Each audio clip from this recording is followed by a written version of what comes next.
মিজানে বা আমল পরিমাপ যন্ত্রে বান্দার কোন কোন আমলগুলো সবচাইতে বেশি ভারী হবে, সবচাইতে বেশি ওয়েটফুল হবে, কোন আমলগুলোর ওজন সবচাইতে বেশি হবে, সেরকম কিছু আমল নবী সাল্লাল্লাহু আলাইহি ওয়াসাল্লাম আমাদেরকে চিহ্নিত করে দিয়ে গেছেন। তো সেগুলো আজকে আমরা আলোচনা করব বা পর্যালোচনা করব। হয়তো আমাদের জানা বিষয়গুলো আবার নতুন করে জানবো ইনশাআল্লাহ। প্রিয় ভাইয়েরা, আখিরাতের প্রতি ঈমান বা ঈমান বিল আখিরাহ এর একটা পার্ট বা অংশ হলো মিজানে বিশ্বাস করা। আখিরাতের যে সমস্ত পর্বগুলো থাকবে, প্রতিটি মানুষকে যে সকল পর্বগুলো মোকাবেলা করতে হবে বা অতিক্রম করে তারপরে তার চূড়ান্ত গন্তব্যে যেতে হবে, তার ভেতরে একটি পার্ট হলো মিজান। এই মিজান শব্দের একেবারে আক্ষরিক অর্থ হলো পাল্লা। আজকের যত রকম পরিমাপ করার যন্ত্র আছে, দাড়ি পাল্লা থেকে নিয়ে এ সবগুলোই মিজান এক কথায় বলা হয়। আমল পরিমাপের সেই যন্ত্র কেমন হবে সে সম্পর্কে শুধু ছোট্ট একটি ধারণা আমাদেরকে দেওয়া হয়েছে হাদিস থেকে।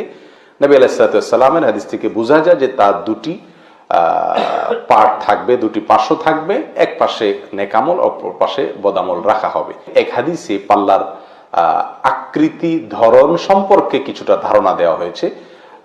নবী আলাইহিস সালাম তিনি বলেছেন যে ইউদাউল মিজান ও ইয়াউমাল কিয়ামাহ, কিয়ামতের দিন আল্লাহ সুবহানাহু ওয়া তাআলা মিজান স্থাপন করবেন বান্দার আমল মাপার জন্য। আর ফালা উজিনা ফিহিস সামাওয়াতু ওয়াল আরদু লাসাআত, যদি আসমান এবং জমিন এই সব কিছুকে একসঙ্গে উঠায় দেওয়া হয় সে পাল্লায়, এত বৃহৎ হবে যে ওই পাল্লা সেটাকেও মাপতে সক্ষম, এত বিশাল হবে, এত বড় হবে। ফাতাকুলুল মালাইকা, তখন ফেরেশতারা আল্লাহ তাআলাকে বলবেন, ইয়া রব লিমান ইয়াজিনু হাযা, এত বিশাল এই পাল্লার আয়োজন, এটা কাকে পরিমাপ করবে বা কি পরিমাপ করবে? তখন ফায়াকুলুল্লাহু তাআলা, তখন আল্লাহ সুবহানাহু ওয়া তাআলা বলবেন, লিমান শি'তু মিন খালকি, আমার সৃষ্টির ভিতরে যাকে ইচ্ছা তাকে আমি, তার কর্ম তাকে আমি পরিমাপ করব এই পাল্লায়। বান্দার প্রতিটি আমল মিজানে উঠবে, সেটা নেকামল হোক আর বদামল হোক, এবং তার একটি কাজও আল্লাহ সুবহানাহু ওয়া তাআলা ছাড়বেন না, যেটা আমরা একটু আগে আয়াত থেকে একেবারে পরিষ্কারভাবে জানতে পারলাম। আর আরো পরিষ্কারভাবে জানা যায় সূরা জিলজাল থেকে। আল্লাহ সুবহানাহু ওয়া তাআলা বলেন, ফামান ইয়ামাল মিসকালা যাররাতিন খায়রান ইয়ারাহ ওয়া মান ইয়ামাল মিসকালা যাররাতিন শাররান ইয়ারাহ, বিন্দু পরিমাণ যদি, দাররা পরিমাণ যদি ভালো কাজ করে সে ওটা দেখতে পাবে। আল্লাহ সুবহানাহু ওয়া তাআলা কোনো কিছুকে কি করবেন না, নষ্ট করবেন না, সবকিছুকে হাজির করবেন, ভালো হোক অথবা মন্দ হোক। বান্দার নেক আমল যেগুলো আছে এর প্রত্যেকটা আমলেরই একটা ওয়েট থাকবে, প্রত্যেকটা আমলেরই একটা ভার থাকবে, যেটা তার ওই নেক আমলের পাল্লাকে ভারী করবে। এখন ভালো কাজের ভিতরে সবচাইতে ওজনে ভালো কাজ কোনগুলো? আমরা এখানে যে ভালো কাজগুলো আজকে আপনাদের সামনে পেশ করব নবী আলাইহিস সালামের হাদিসের আলোকে, সেগুলো মূলত সবই বলতে গেলে নফল আমল। কোন কোন ক্ষেত্রে বলা যেতে পারে ঈমান সংক্রান্ত বিষয় আছে, এর বাইরে বেশিরভাগই হলো নফল আমল মূলত। কিন্তু মোটা দাগে মিজানে বান্দার সবচাইতে বেশি ওয়েটফুল হবে বান্দার ফরজ আমলগুলো। বিধায় ফরজ আমল যেগুলো সেগুলো হবে মৌলিক, ওইগুলো না থাকলে কোনো কোনো আসার থেকে জানা যায় যে নফল আমলের মূল্যই হবে না, ওইগুলো থাকতেই হবে তারপরে যে নফল আমল। আর ওইগুলোর ওজন হবে সবচাইতে বেশি, যেটা বলাই বাহুল্য। এগুলো হলো ফরজ বাদে যে নফল আমল সেগুলোর কথা। যাই হোক, তার ভিতরে সর্বপ্রথম যে আমলটি মিজানের পাল্লাকে সবচাইতে বেশি ভারী করবে সেটা হবে তাহলিল। তাহলিল, তাহলিল কি? লা ইলাহা ইল্লাল্লাহ, লা ইলাহা ইল্লাল্লাহ এই বাক্যটি, এটি হবে মিজানের পাল্লায় সবচাইতে ওজনী বাক্য। কোন কোন বর্ণার ভাষ্য অনুযায়ী কালিমায়ে শাহাদাত পুরাটুকু চলে আসে, আশহাদু আল্লা ইলাহা ইল্লাল্লাহ ওয়া আশহাদু আন্না মুহাম্মাদার রাসূলুল্লাহ, এই পুরাটুকুই চলে আসে। এই বাক্যটুকু হবে কিয়ামতের ময়দানে স্থাপিত মিজানের সবচেয়ে ভারী আমল। এবং এ বিষয়ে একটি নয়, বহু হাদিস নবী আলাইহিস সালাম থেকে বর্ণিত হয়েছে। তার ভিতরে আমরা শুধু একটি হাদিস যদি পেশ করি এখানে আজকে, সেটি ইনশাআল্লাহ যথেষ্ট হবে। সুনানে তিরমিজি এবং মুসনাদ আহমদে বর্ণিত হয়েছে, নবী আলাইহিস সালাতু ওয়াস সালাম বলেছেন যে কিয়ামতের দিন আল্লাহ সুবহানাহু ওয়া তাআলা একটি লোককে ডাকবেন সমস্ত সৃষ্টি জগতের সামনে, সকলের সামনে উপস্থিত করে আল্লাহ সুবহানাহু ওয়া তাআলা তার 99টি বদামল নামা পেশ করবেন। তার সারা জীবনের যত কুকর্ম আছে, সারা জীবনের যত অপরাধ আছে, এগুলোর হিসাবের যে দপ্তর, সেটার 99টি দপ্তর আল্লাহ সুবহানাহু ওয়া তাআলা হাজির করবেন। হাজির করে তার সামনে উপস্থিত করবেন, যার এক একটি দপ্তর চোখের যতদূর চোখ যায় ততদূর পর্যন্ত বৃহৎ, তত বড় হবে তার এক একটি দপ্তর। এরকম 99টি দপ্তর হাজির করবেন ওই লোকের, এত বেশি অপরাধ তার জীবনে ছিল। সুম্মা ইয়াকুল, এরপরে আল্লাহ সুবহানাহু ওয়া তাআলা বলবেন যে আতুনকিরু মিন হাযা শাইআ, তুমি কি এই যে দপ্তরগুলোতে যা লেখা আছে তুমি এসব করেছো বলে আমার ফেরেশতারা সংরক্ষণ করেছেন, এই ফেরেশতাদের লেখা, তাদের সংরক্ষিত এই হিসাব, এর বিষয়ে তোমার কোনো সন্দেহ আছে কিনা, বা এর কোনোটিকে তুমি কি অস্বীকার করো, তোমার বক্তব্য কি? আল্লাহর আদালতে তার জবানবন্দি নেওয়া হবে। তখন সে লোক বলবে সকলের সামনে যে ফায়াকুলু লা ইয়া রব, না আল্লাহ, আপনার ফেরেশতারা কিছু বাড়িয়ে লেখেনি, আমি কোনোটিকে অস্বীকার করছি না, এর সবই আমারই কৃতকর্ম। তখন আল্লাহ সুবহানাহু ওয়া তাআলা তাকে বলবেন আফালাকা উযরুন, তাহলে তুমি এত অপরাধ করলে, এত অন্যায় করলে, তোমার কি কোনো ওজর আছে? তোমার কি কোনো ওজর আছে? তোমার কি কোনো এর জন্য কোনো আপত্তি আছে কিনা? তোমার কোনো বক্তব্য আছে কিনা যে তুমি এতগুলো কেন করছো? কি তুমি বিপদে প্রয়োগ করছো? তোমাকে কেউ বাধ্য করছে? তোমার কিছু বলার আছে কিনা, বক্তব্য আছে কিনা? তখন সে বলবে ফায়াকুলু লা ইয়া রব, না আল্লাহ, আমার কোনো বক্তব্য নাই, কেউ আমাকে বাধ্য করেনি, আমি নিজেই করেছি, এবং আমার কোনো ওজর আপত্তি কিচ্ছু পেশ করার মতো আজকে আপনার সামনে আমার নেই। ফায়াকুলু লা ইয়া রব ফায়াকুলু বালা ইন্না লাকা ইনদানা হাসানা, তখন আল্লাহ সুবহানাহু ওয়া তাআলা বলবেন হ্যাঁ, তোমার একটি ভালো কাজ আমার কাছে আছে। ফাইন্নাহু লা যুলমা আলাইকাল ইয়াউম, নিশ্চয়ই আজ তোমার প্রতি কোনো অবিচার করা হবে না, যেটুকু ভালো কাজ করেছো তার বদলা তুমি পাবে। ফাতাখরুজু বাতাকাহ, ফাতাখরুজু বাতাকাহ, তখন একটি কাগজ বের হবে, একটা কাগজের টুকরা বের হবে, ফিহা, যেখানে থাকবে লেখা আশহাদু আল্লা ইলাহা ইল্লাল্লাহ ওয়া আশহাদু আন্না মুহাম্মাদান আবদুহু ওয়া রাসূলুহু, এটি লেখা থাকবে যে তোমার ভিতরে এই বিশ্বাস ছিল। ফায়াকুলু, তখন আল্লাহ সুবহানাহু ওয়া তাআলা বলেন উহযুর উজনাক, তোমার আমল মাপা হবে, আসো, হাজির হও, সামনে আসো, কাছে আসো। 99টি দপ্তর এক পাশে থাকবে, আর এই লা ইলাহা আশহাদু আল্লা ইলাহা ইল্লাল্লাহ ওয়া আশহাদু আন্না মুহাম্মাদান আবদুহু ওয়া রাসূলুহু, এটা আরেক পাল্লায় থাকবে, আরেক পাশে থাকবে, তুমি কাছে আসো। ফায়াকুলু, তখন লোকটা বলবে আল্লাহ ইয়া রব মা হাযিহিল বিতাকা মা হাযিহিস সিজিল্লাত, কি লাভ হবে এই পরিমাপ টরিমাপ করে, আর এই বিশাল আমার অপরাধের যে পাহাড়, সেটার বিপরীতে এই একটি কাগজের টুকরার কি আর হবে আল্লাহ? নিরাশ হয়ে যাবে লোকটি। ফাকালা ইন্নাকা লা তুজলাম, তখন আল্লাহ বলবেন যাই হয় তোমার প্রতি অবিচার অন্তত করা হবে না, অতএব তুমি প্রত্যক্ষ করো, দেখো তোমার বিচারের। তখন এক পাশে পাল্লার ওই সব অপরাধের আমল নামা রাখা হবে, আর অপর পাশে সেই কাগজ, সেই কাগজের টুকরা যেখানে কালিমাতুশ শাহাদা লেখা থাকবে সেটা রাখা হবে। তখন তার ওই কালিমাতুশ শাহাদাতের পাল্লাটা ভারী হয়ে যাবে। প্রিয় ভাই, এই হাদিস থেকে জানা যায়, পরিষ্কার ভাবে বোঝা যায়, বান্দার সবচাইতে ওজনী আমল হলো লা ইলাহা ইল্লাল্লাহ এর আমল। এখন কথা হলো, তাহলে তো এই হাদিস থেকে আমরা একটা বার্তা পেয়ে যাচ্ছি যে যত অপরাধী করা হোক পাহাড় সমপরিমাণ হয়ে যাবে, কোনো সমস্যা নাই, শুধুমাত্র লা ইলাহা ইল্লাল্লাহ জিকির সকাল সন্ধ্যা চালাইতে হবে, বলতে হবে বেশি বেশি করে, ব্যাস। ওই বেটার মাত্র একটা কাগজের টুকরাই ছিল, আমরা কাগজ ভরে ফেলবো বলতে বলতে, কি বলেন? তাহলে তো বোধহয় রক্ষা হয়ে যাবে নাকি? না ভাই, হিসাব এত সহজ নয়। এখানে সেই লোকটির বিস্তারিত কোনো বিবরণ নবী আলাইহিস সালাম পেশ করেননি, হাদিসে শুধু এইটুকু বলা আছে। এখানে কি লোকটার ওই আশহাদু আল্লা ইলাহা ইল্লাল্লাহ ওয়া আশহাদু আন্না মুহাম্মাদুর রাসূলুল্লাহ, মুহাম্মাদান আবদুহু ওয়া রাসূলুহু, এটা সে মুখে বলছে আর তাতে মুক্তি পেয়ে গেছে, ব্যাপারটি সেরকম, নাকি এর ঈমানটুকু তার কাছে অনেক হাই লেভেলের ছিল সেজন্য সে রক্ষা পেয়ে গেছে, নাকি আল্লাহ সুবহানাহু ওয়া তাআলা রহম করে তার এটার ওজন আরো বাড়িয়ে দিয়ে তাকে রক্ষা করেছেন, এর বিস্তারিত কোনো বিবরণ আমাদেরকে হাদিসে নবী আলাইহিস সালাম দেন নাই। বিধায় শুধুমাত্র লা ইলাহা ইল্লাল্লাহ বলবো আর যত কুকর্ম আছে সব করব, এর কোনো সুযোগ নাই। তওবার ব্যাপারটাও এরকম, আমরা যখন অনেকে তওবার ফজিলত শুনি, তওবা সংক্রান্ত হাদিসগুলো শুনি, তখন আমরা অনেকে মনে করি যে তাহলে তো মোটামুটি ডাইন বাম যে সমস্ত আকাম কুকাম করার আছে সেগুলো তো চালানো যেতে পারে, কারণ আল্লাহ তো ক্ষমাশীল। এবং অনেকে বলেও আমাদের সমাজে, আল্লাহ মাফ করুন, অপরাধ করে আবার নির্লজ্জের মতো দুঃসাহসিকতা দেখায় বলে যে আল্লাহ ক্ষমাশীল। এরা আল্লাহর ক্ষমাশীলতার গুণের কথা শুনছে, কিন্তু আল্লাহর কাহার এই গুণের কথা শুনেনি। আল্লাহ সুবহানাহু ওয়া তাআলা যে কাহার, আল্লাহ যে জব্বার, আল্লাহ কাহার এর রূপ কেমন হবে, আল্লাহর জব্বারের চিত্র কেমন হবে, এ সম্পর্কে এই আল্লাহর বান্দার ধারণা নাই। সেজন্য তিনি তওবার উপরে ভর করে জেনে শুনে সজ্ঞানে কি করছেন, অপরাধ করছেন।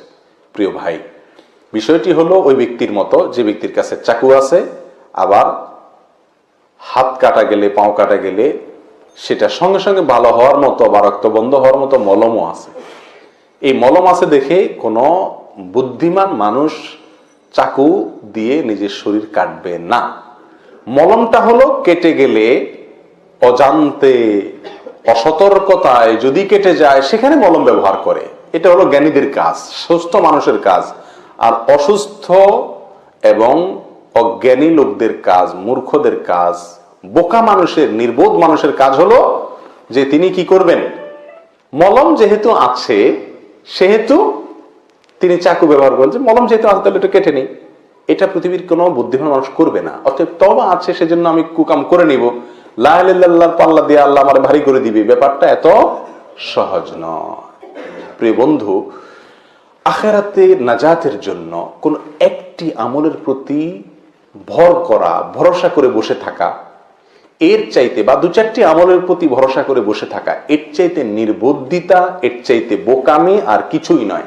তার মানে এই লোকটা আল্লাহ সুবহানাহু ওয়া তাআলার যে আসমা এবং সিফাতের প্রতি যে ইলম অর্জন করা জরুরি ছিল তার ঈমানের জন্য, তাওহীদুল আসমা ওয়াস সিফাত এর পয়েন্টে এসে এই লোকটি এত দুর্বল যে আল্লাহ সুবহানাহু ওয়া তাআলার প্রতিটি নামের যে বিস্তারিত বিশ্লেষণ আছে সেগুলো সম্পর্কে তার ধারণা নাই, অথবা সে বিষয়ে ঈমান নাই। না থাকার কারণে দু চারটি আমলের উপরে ভর করছেন। সবচেয়ে বড় কথা হলো, আমরা যত আমলের কথা শুনি আখিরাতে নাজাতের জন্য, প্রিয় বন্ধু, সে আমল রব্বুল আলামিনের কাছে যে মাকবুল হবে সেই গ্যারান্টি আমাদেরকে কে দিল? যদি আল্লাহ একটাও কবুল না করেন তখন রক্ষাটা কি? এই জন্য একজন ব্যাকুল, একজন সর্বহারা মানুষ সর্বশান্ত হওয়ার পরে তার বাঁচার জন্য, তার মুক্তির জন্য যত সম্ভাব্য উপায় হতে পারে তার প্রতিটি উপায়কে সে ধরার চেষ্টা করে। ঠিক না বেঠিক? ঈমান বিল আখিরাহ, ঈমান বিন নার, ঈমান বিল জান্নাত, এগুলো যদি আমাদের মধ্যে পূর্ণ মাত্রায় থাকে, এটার মিটার যদি অনেক উঁচু মাপের থাকে, তাহলে আমরা এই ছেলে মানুষই করব না।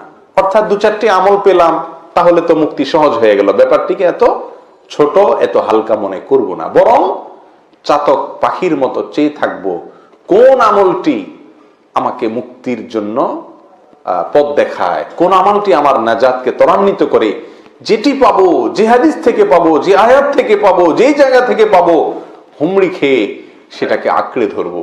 এটা হলো একজন এরকম ইমানদারের কাজ, যেই ইমানদার আখিরাতের প্রতিটি বিষয়ের প্রতি তার ইমানের মাত্রা অনেক হাই লেভেলের। আল্লাহ তাআলা আমাদেরকে সেরকম মাপের ইমানদার হওয়ার তৌফিক দান করেন। প্রিয় ভাই, তাহলে লা ইলাহা ইল্লাল্লাহ এই বাক্যটি, এই হাদিস একটি আমরা মাত্র পেশ করলাম কারণ সময় অল্প। এ বিষয়ে বহু হাদিস আছে যে হাদিসগুলোকে একসাথ করলে যার সামারি, যার সারসংক্ষেপ আমাদের সামনে চলে আসে যে এই হাদিস, এই লা ইলাহা ইল্লাল্লাহ এই বাক্যটি মিজানের পাল্লাকে ভারী করবে। এখন কি এই বাক্য মুখে বললেই ভারী হয়ে যাবে মিজানের পাল্লা, নাকি এই বাক্যের বিশ্বাস নিজের ভিতরে ধারণ করতে হবে? এই বাক্যের বিশ্বাসকে পরিপূর্ণ মাত্রায় সহি সম্পূর্ণ বিশুদ্ধভাবে নিজের ভেতরে ধারণ করতে হবে। এটাকে ধারণ করার পরে যত মুখে বলবো তত বেশি সেটা ওয়েটফুল হবে ইনশাআল্লাহ। অর্থাৎ তাওহীদকে যত মজবুত করতে পারবো, তাওহীদের যত প্রকার আছে, সেটা তাওহীদুর রুবুবিয়্যাত হোক, তাওহীদুল আসমা ওয়াস সিফাত হোক, তাওহীদুল উলুহিয়্যা হোক, সমস্ত প্রকার তাওহীদকে পরিপূর্ণ মাত্রায় মজবুত করে সুদৃঢ় করে আমি মুখে যত বলতে থাকবো তত ফায়দা হতে থাকবে। এখন যদি একজন মাজারে সেজদা করে, একজন শিরকে আকবারে লিপ্ত থাকে, আবার এদিকে মুখে তিনি লা ইলাহা ইল্লাল্লাহ দনিকে 1000 বারো পড়ে, তাহলে কি বলেন? মাছা নাই তার বুধবার, ইমানই নাই, আবার আমল পরিমাপ করে জান্নাতে যাওয়ার প্রশ্ন তো বহুত পরে। প্রিয় বন্ধু, সেজন্য তাওহীদকে মজবুত করার পরে যত বেশি লা ইলাহা ইল্লাল্লাহ এই দোয়া, এই জিকির যত বেশি বান্দা করতে থাকবে তত বেশি ইনশাআল্লাহ তার মিজানে পাল্লাকে কি করবে? এই আমলটি ভারী করবে। নাম্বার 2, তাসবিহ, তাহমিদ, তাহলিল, তাকবীর, 4টি জিনিস, 4টি জিকির একসঙ্গে। তাসবিহ, তাহমিদ, তাহলিল, তাকবীর, এই 4টির মিশেলে জিকির, এটিও মিজানের পাল্লাকে অনেক বেশি ভারী করে। এবং এ বিষয়ে আবু হুরায়রা রাদিয়াল্লাহু তাআলা আনহু বর্ণিত সহিহ বুখারীর সর্বশেষ হাদিস, ইমাম বুখারী রাহিমাহুল্লাহ তার বুখারীর ঐতিহাসিক কালজয়ী এই হাদিস সংকলনের গ্রন্থকে একেবারে শেষ করেছেন যেই পর্ব দিয়ে, তার ভিতরে এই হাদিসটি। নবী আলাইহিস সালাতু ওয়াস সালাম বলেছেন, কালিমাতানে খাফিফাতানে আলাল লিসান, 2টি বাক্য যেটা মুখে অত্যন্ত সহজে উচ্চারণযোগ্য, একেবারে খুব সহজে অল্প সময় উচ্চারণযোগ্য। হাবিবাতান ইলার রহমান, রহমানের কাছে অত্যন্ত প্রিয়। সাকিলাতান ফিল মিজান, মিজানের পাল্লায় অনেক ভারী। এটা হলো আমাদের পয়েন্ট। মিজানের পাল্লায় এই 2টি বাক্য ভারী হবে, নবী আলাইহিস সালাতু ওয়াস সালাম বলেছেন, সহিহ বুখারীর হাদিসে আসছে। আর সেই বাক্যগুলো কি? সুবহানাল্লাহি ওয়া বিহামদিহি, সুবহানাল্লাহিল আযীম। এখানে আমরা তাসবিহ পেলাম এবং তাহমিদ পেলাম, 2টি পয়েন্ট পেলাম। আমরা 4টি জিকিরের কথা বলেছি যেগুলো মিজানের পাল্লায় আমাদের নেকামলকে অনেক ভারী করবে। তার ভিতরে এই তাসবিহ এবং তাহমিদ এখানে পেয়ে গেলাম, সুবহানাল্লাহ এবং আলহামদুলিল্লাহ। আলহামদুলিল্লাহ প্রসঙ্গে পৃথক একটা স্বতন্ত্র হাদিস আছে, যেটা আমরা অনেকে জেনে থাকবো, যেটা সহিহ মুসলিমে আসছে। নবী আলাইহিস সালাতু ওয়াস সালাম বলেছেন, আবু মালিক আল আশআরী রাদিয়াল্লাহু তাআলা বর্ণনা করেছেন যে, আত-তুহুরু শাতরুল ঈমান ওয়াল হামদুলিল্লাহি তামলাউল মিজান। আলহামদুলিল্লাহ এই বাক্যটি মিজানকে পরিপূর্ণ করে দিবে, ভরে দিবে একেবারে। তাহলে বোঝা গেল এই তাসবিহ, তাহমিদ, তাকবীর, তাহলিলের ভেতরে তাহলিল 1 নম্বরে আছে, এটা তো গেলেই আমরা তাহলিলের কথা। আর বাকি 3টার ভেতরে তাহমিদ, এটার গুরুত্ব অপরিসীম, এটা মিজানের পাল্লাকে ভরে দিবে। তাহমিদের আমল কত সহজ আমল, কোনো বসে করার দরকার নাই, নির্দিষ্ট সংখ্যায় যখন করার কথা আছে তখন বলবো, বাকি যেখানে নির্দিষ্ট সংখ্যা নাই সেখানে আমি উন্মুক্তভাবে স্বাধীনভাবে বলতে পারছি।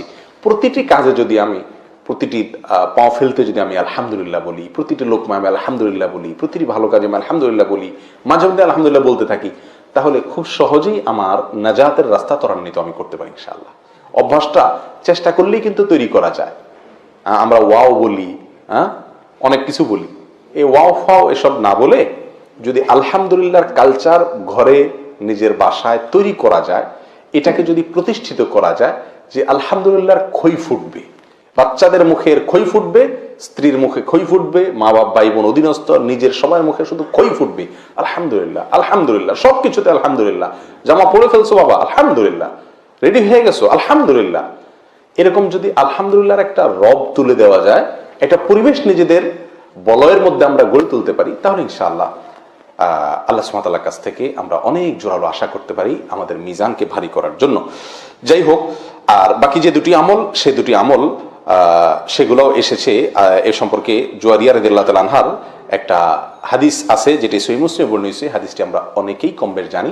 নবী আলাইহিস সালাতু ওয়াস সালাম একবার উম্মুল মুমিনিন জুয়ারিয়া রাদিয়াল্লাহু তাআলা আনহাকে বাসায় রেখে বের হইছেন ফজরের সালাতে, ফজর পড়ছেন, ফিরে আসছেন। আসার পরে নবী আলাইহিস সালাতু ওয়াস সালাম তাকে দেখলেন ওই জায়গায় বসে আছেন। নবী আলাইহিস সালাম কিন্তু বের হয়ে সালাতুদ দুহা পড়ে আসলেন, দীর্ঘ সময় গেছে। তিনি এসে বললেন, তুমি সেই বসায় এখনো আছো? বলে, ইয়া রাসূলুল্লাহ, হ্যাঁ সেই বসায় এখনো আছি। তো বসে বসে তিনি জিকির করছিলেন, আমল করছিলেন। নবী আলাইহিস সালাতু ওয়াস সালাম তাকে বলেছিলেন, উম্মুল মুমিনিন জুয়ারিয়াকে, দেখো তুমি এতক্ষণে যত আমল করলে, যত জিকির করলে, যত দোয়া করলে, আমি 4টি মাত্র বাক্য 3 বার আমি পাঠ করে যেই পরিমাণ সওয়াবের ভার আমি তৈরি করেছি, আল্লাহর কাছে জমা রেখেছি, সঞ্চয় করেছি, তোমার এই পুরো সময়ের নেক আমলের চাইতে ওইটা ভারী।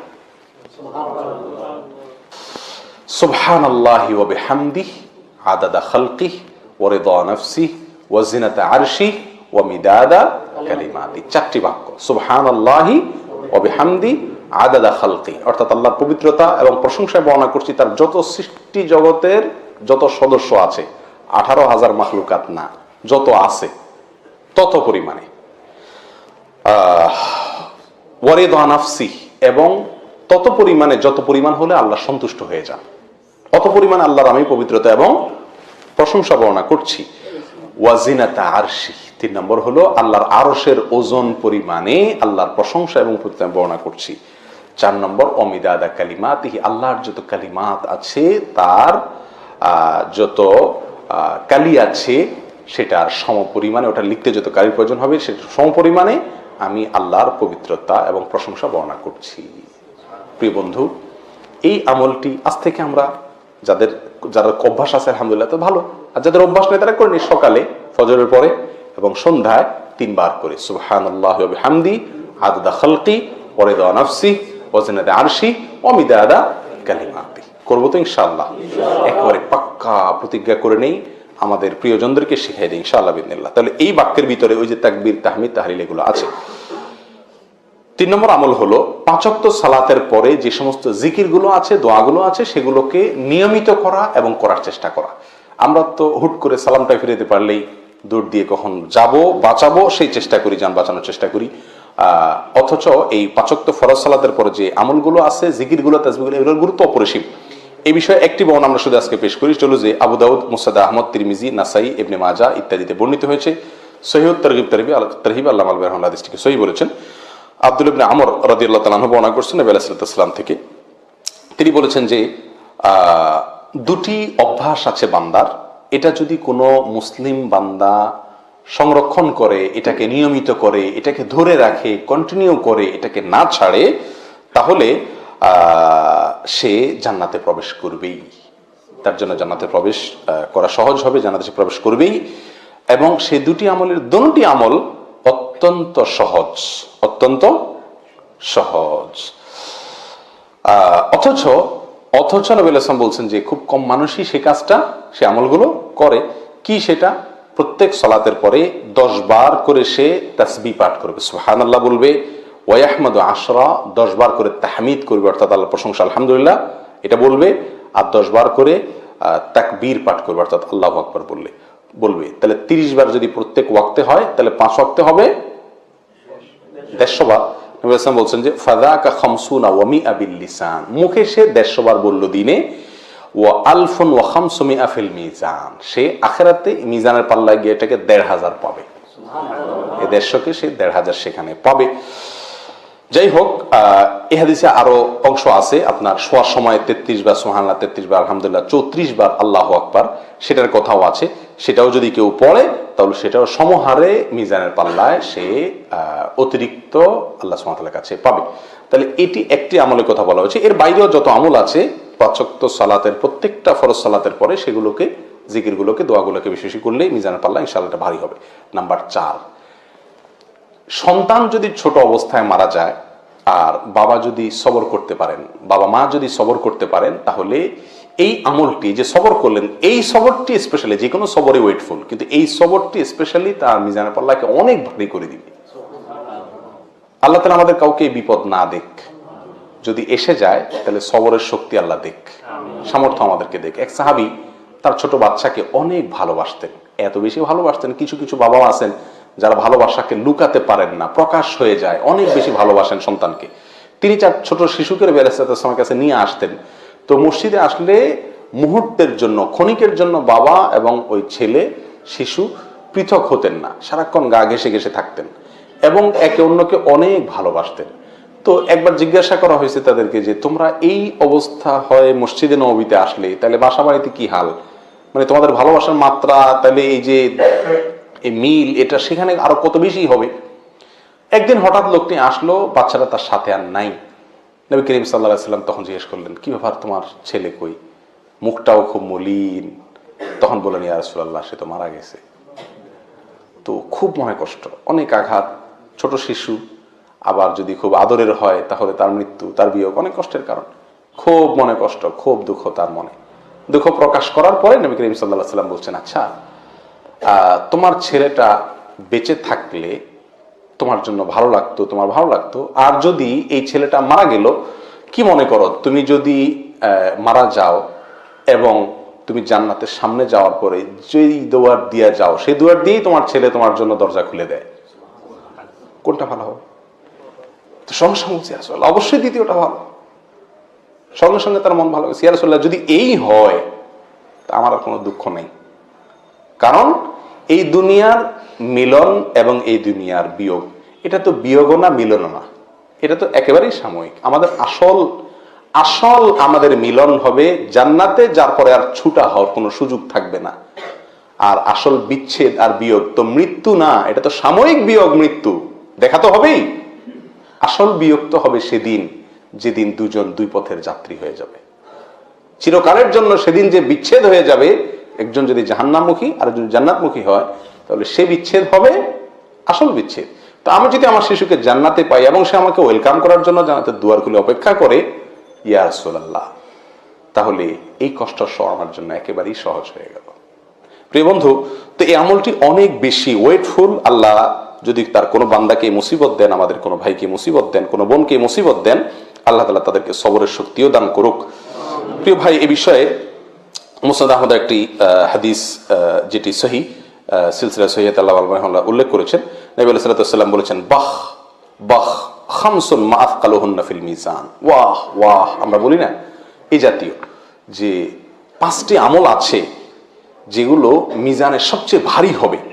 তার ভিতরে ওই যে লা ইলাহা ইল্লাল্লাহ, আল্লাহু আকবার, সুবহানাল্লাহ, আলহামদুলিল্লাহ 4টি, আর ওয়াল ওয়ালাদুস সালিহ ইয়াতাওয়াফা ফায়াহতাসিবুহু ওয়ালিদুহু। কারো যদি ছোট শিশু মারা যায় বা কোনো সন্তান মারা যায়, ছোট হোক বড় হোক, সে যদি সে কষ্টকে হজম করে, ধৈর্য ধারণ করে, আল্লাহর কাছ থেকে আজর পাওয়ার আশায়, তাহলে সে এই বিনিময় পাবে। আজকাল অবশ্য মানুষ অনেক আলহামদুলিল্লাহ সচেতন হয়ে গেছে।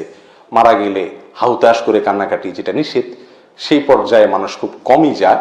কিন্তু এখনো গ্রামাঞ্চলেও আমাদের দেশে বহু লোক আছে যে আপনজন হারাইলে মুখ দিয়ে কি আসে কি না আসে, আছাড় পিছাড়, এগুলো অনেক হয়। তো এগুলো, এই মূর্খতাগুলো আমাদের ভিতরে এখনো আছে। আল্লাহ আমাদেরকে সবরের তৌফিক দান করেন। নাম্বার 5, উত্তম আখলাক। বড় কঠিন।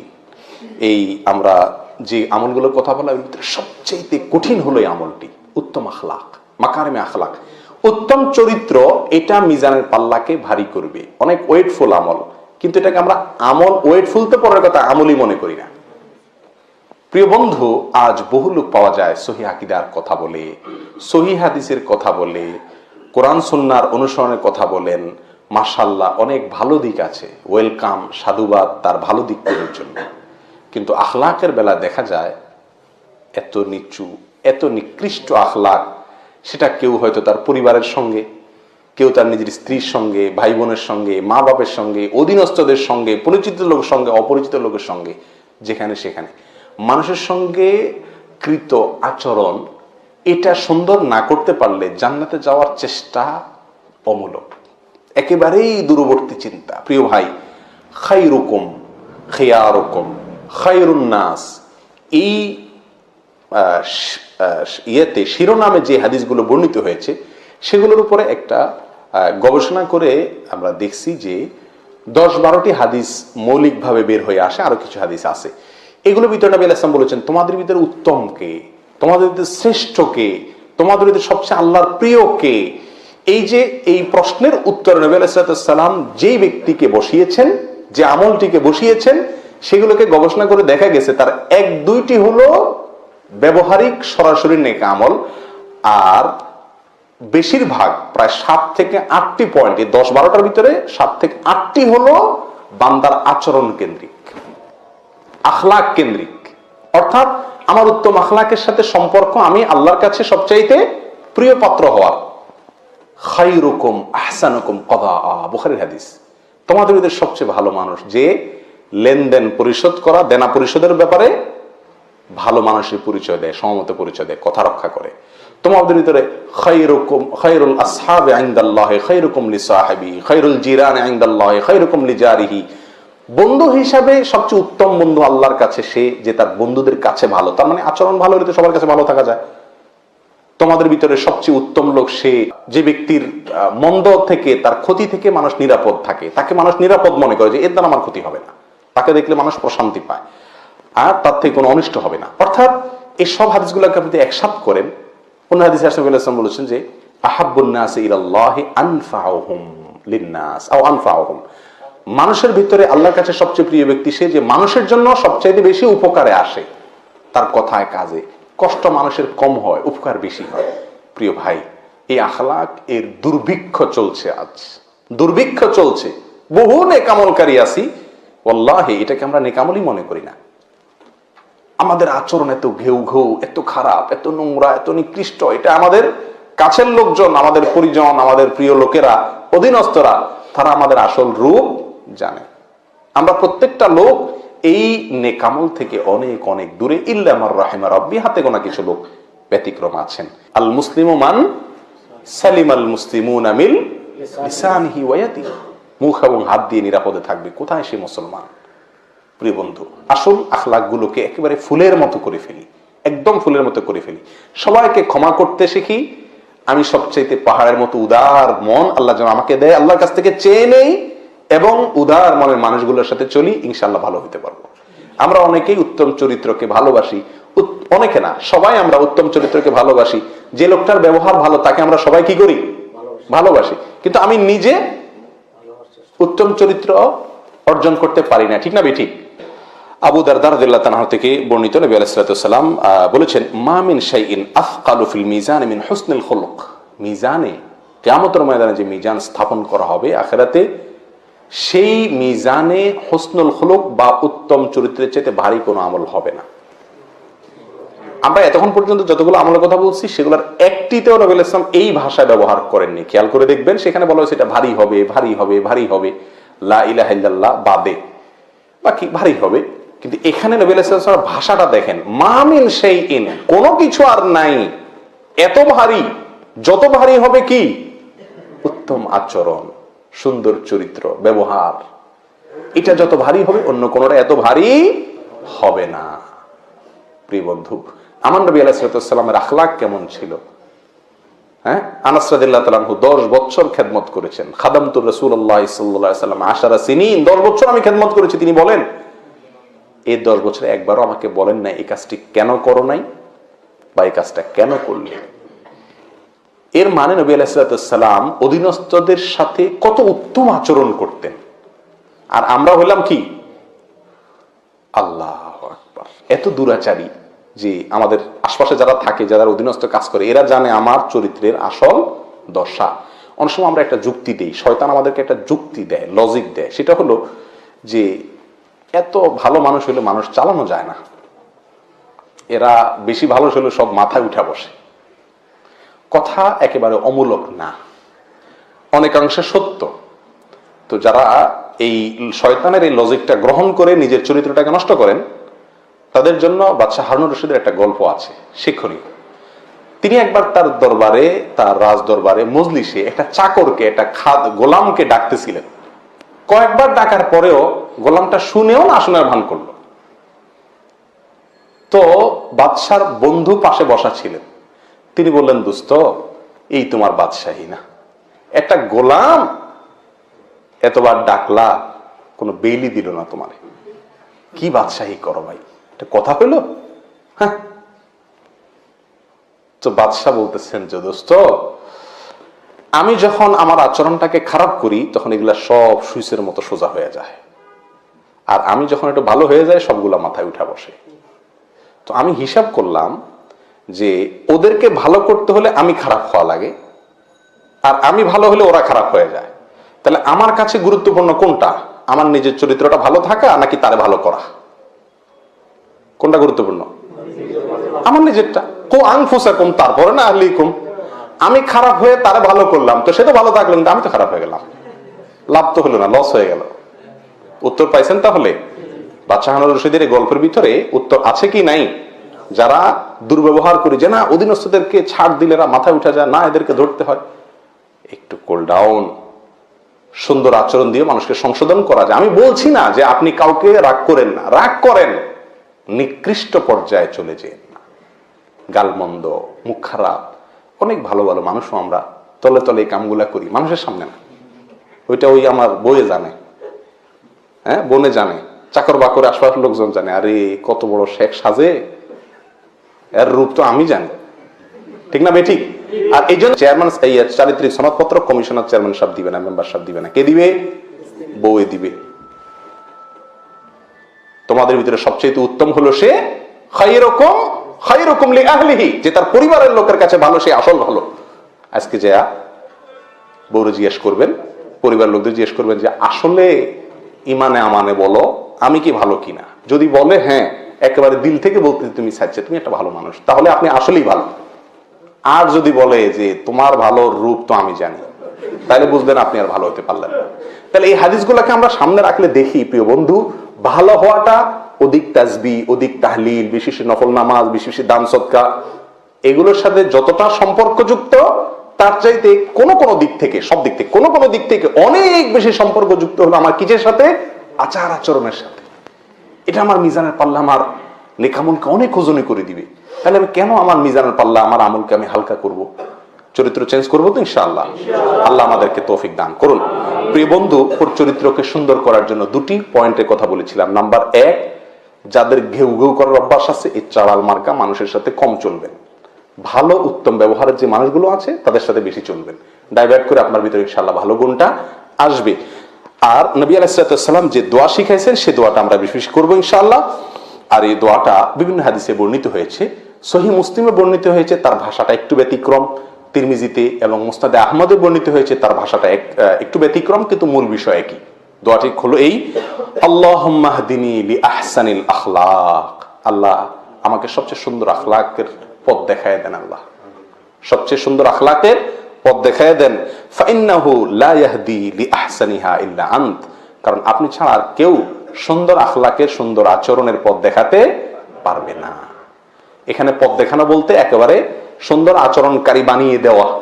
হেদায়েতের দুটি অর্থ, একটা হলো ইরাআতুত তরিক, আর একটা ইসাইলুল মতলুব, ভিন্ন আলোচনা। এখানে সম্ভবত ইসাইলুল মতলুব উদ্দেশ্য, অর্থাৎ আমাকে ভালো চরিত্র বানিয়ে দেন আল্লাহ। ওয়াসরিফ আন্নি সাইয়্যাহা, আর মন্দ চরিত্র থেকে আমাকে আল্লাহ দূরে সরায় দেন। লা ইয়াসরিফু আন সাইয়্যাহা ইল্লা আনত, এই মন্দ চরিত্র থেকে কেউ বাঁচাতে পারে না, রক্ষা করতে পারে না আল্লাহ আপনি ছাড়া। সত্যি সত্যি উত্তম আচরণ আল্লাহর তৌফিক ছাড়া হয় না। অনেকেই চেষ্টা করেন কিন্তু পারেন না, মাথাটা যখন গরম হয়ে যায় তখন আর সব এলোমেলো হয়ে যায়, পরে আফসোস করে, ঠিক না ঠিক? এই জন্য আল্লাহর কাছে এই দোয়ার মাধ্যমে আমরা চেয়ে নিতে পারি, আল্লাহুম্মা হদিনি লিআহসানিল আখলাক ফাইন্নাহু লা ইয়াহদি লিআহসানিহা ইল্লা আনত ওয়াসরিফ আন্নি সাইয়্যাহা লা ইয়াসরিফু আন সাইয়্যাহা ইল্লা আনত। নাম্বার 6, শেষ আমল হলো জানাজার পরে লাশের পেছনে পেছনে যেয়ে দাফন করে শেষ হওয়া পর্যন্ত অপেক্ষা করা। একটি আমল, জানাজা একটি আমল। জানাজার পরে লাশের পেছনে পেছনে কবরস্থান পর্যন্ত যাওয়া, দাফন শেষ হওয়া পর্যন্ত অপেক্ষা করা। এই আমলটা কিন্তু এখন বিলুপ্তির পথে, আমাদের দেশে অনেক কমই দেখা যায়। জানাজায় আমরা অনেকে হাজির হই মাশাআল্লাহ, কিন্তু জানাজার পরে লাশের পেছনে পেছনে যাওয়া কবরস্থান পর্যন্ত, সেটা একান্ত কাছের লোকজন ছাড়া, দায় না থাকলে আমরা যেতে চাই না। অপরিচিত লোকের জানাজার পিছনে আপনি কবরস্থান পর্যন্ত গেছেন, এরকম ঘটনা জীবনে কয়বার হয়েছে? খুব কম লোকই পাওয়া যাবে। কিন্তু সৌদি আরবে আলহামদুলিল্লাহ আমলটা প্রচুর পরিমাণে আমরা দেখি, পাওয়া যায় যে কোনো লোকের ইয়ের পিছনে হাতে সময় থাকলে কবরস্থান পর্যন্ত যে দাফন পর্যন্ত আমরা অপেক্ষা করি। কিসের জন্য? এই সওয়াবের জন্য। এটা অনেক ওয়েটফুল আমল। নবী আলাইহিস সালাম বলেছেন, মুসনাদ আহমদে বর্ণিত হয়েছে, আল্লাহ আলবানী হাদিসকে সহিহ বলেছেন, নবী সাল্লাল্লাহু আলাইহি ওয়াসাল্লাম বলেছেন, মান তাবিআ জানাজাতান হাত্তা ইউসাল্লা আলাইহা, যে ব্যক্তি কোনো জানাজার পিছে পিছে যায়, জানাজার সালাত শেষ হওয়া পর্যন্ত, ওয়া ইয়াফরুগা মিনহা, সালাতের পরে শেষ হলো, ফালাহু কিরাতানি, সেই ব্যক্তি 2 কিরাত পাবে। ওয়া মান তাবিআহা হাত্তা ইউসাল্লা আলাইহা ফালাহু কিরাতুন, আর যে ব্যক্তি জানাজার পিছে পিছে লাশের পিছনে যে শুধু সালাত আদায় করা পর্যন্ত থাকলো, সে 1 কিরাত পাবে। ওয়াল্লাযী নাফসু মুহাম্মাদিন বিয়াদিহি লাহু আফকালু ফি মিজানিহি মিন উহুদিন, যারা মদিনায় গেছেন উহুদ পাহাড় দেখছেন কি বিশাল, মনে হয় যে পুরো ঘেরা। এই নবী সাল্লাল্লাহু আলাইহি ওয়াসাল্লাম বলছেন যদি কেউ এই কিরাতের সওয়াব, কিরাত উহুদ পাহাড়কে যদি তার মিজানের পাল্লা উঠিয়ে দেওয়া হয়, যত ওজন হবে, যত ওয়েট হবে, তার চাইতে বেশি তার মিজানের পাল্লাকে ওয়েট করে দিবে তার এই আমলে। লাশের পেছনে পেছনে গেলে 2 কিরাত, আর না গেলে 1 কিরাত। তাহলে পিছনে পিছনে যাওয়া এটা মিজানের পাল্লা আমাদের নেকামলকে ভারী করে দেওয়ার অন্যতম একটি কারণ। আল্লাহ তাআলা আমাদের সকলকে এর প্রত্যেকটি আমলকে বাস্তবায়ন করার তৌফিক দান করুন। আল্লাহ আমাদেরকে কিয়ামতের ময়দানে হাসি মুখে জান্নাতে যাওয়ার জন্য যা যা করা দরকার সেই পথে চলার তৌফিক দান করুন। একেবারে সুসের মতো সোজা হয়ে চলার তৌফিক দান করুন। উত্তম আচরণ নসিব করুন। ভালো মানুষ হওয়ার তৌফিক নসিব করুন। জাযাকুমুল্লাহ ওয়া আখিরু দাওয়ানা আলহামদুলিল্লাহি রাব্বিল আলামিন।